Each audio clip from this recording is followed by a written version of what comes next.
माँ, पहले विवाह मैं करूँगा। एक दंत के सहसा ऐसे वचन सुनकर पहले तो शिवा हंसी और अपने प्रिय पुत्र विनायक से स्नेह युक्त स्वर में बोली, हाँ हाँ, विवाह तो तेरा भी होगा ही, पर स्कंद तुझसे बड़ा है, पहले उसका विवाह होगा। नहीं माँ, वह बड़ा हुआ तो क्या हुआ, पहले मेरा विवाह करना पड़ेगा। माँ की बात बीच में ही काटते हुए लंबोदर ने कहा, अरे वह देख, स्कंद भी आ रहा है। शिवा बोली। स्कंद ने जब यह सुना तब अपने हठी स्वभाव के कारण उन्होंने कहा, माँ, नियमानुसार पहले मेरा विवाह होगा। एक दंत ने कहा, नहीं, पहले मेरा होगा। शशांक शेखर ने दूर से ही देखा, दोनों बालक माँ के पास खड़े हैं। वे भी बालकों के पास आ गए। शिवा ने उन्हें प्रणाम करते हुए कहा, प्रभु, ये दोनों अपनी अपनी बात पर अड़े हुए हैं, आप ही इन्हें समझाइए ना। शिव ने पूर्ण वृतांत सुना और बड़ी देर तक हंसने के पश्चात वे गंभीर होकर बोले, गणेश और स्कंद, पहले किसका विवाह हो, इसके लिए तुम दोनों को परीक्षा देनी पड़ेगी।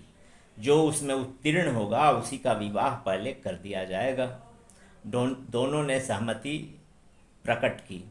आशुतोष ने परीक्षा का अत्यंत सूक्ष्म विवरण बताया। देखो, जो पृथ्वी की परिक्रमा कर पहले लौटेगा उसी का विवाह सबसे पहले होगा।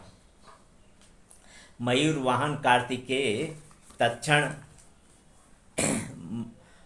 मंदरगिरी से द्रुत गति से चल पड़े। मूषक वाहन मुख शांत खड़े थे। बेचारा चूहा भी तो अपनी गोल गोल आंखों से टुकुर टुकुर निहार रहा था। अरे, खड़ा खड़ा मुंह क्या ताक रहा है, तेरा बड़ा भाई चला भी गया, तू भी जा ना परिक्रमा पर, भगवती ने गणेश से कहा। अचानक गणेश को न जाने क्या सूझा। उन्होंने माता पिता से विनय करते हुए कहा, मैं अभी आ रहा हूँ, तब तक आप दोनों यहीं बैठें। कहते हुए गणेश भवन की ओर दौड़ पड़े। शिवा शिव एक दूसरे को देखते रह गए। क्या करने गया है? अभी दोनों आश्चर्यचकित एक दूसरे को देख ही रहे थे कि गणेश हाथ में पूजा की थाली लिए शीघ्रतापूर्वक आते दिख पड़े। निकट आकर उन्होंने पूजा की थाली दोनों के चरणों में रख दी और हाथ जोड़कर माता पिता की परिक्रमा करने लगे। शिव पार्वती इस विचित्र दृश्य को देखकर अपनी हंसी रोक न सके और बोले, अरे, यह क्या नवीन आयोजन हो रहा है। बिना उत्तर दिए गणेश ने 7 परिक्रमाएं पूर्ण की तथा पूजा की थाली उठाकर माता पिता की आरती उतारी। उन्हें चंदन लगाया, भोग की कटोरी सामने रखी और दोनों को साष्टांग दंडवत प्रणाम किया। फिर वे उठकर बोले, करो मेरा विवाह।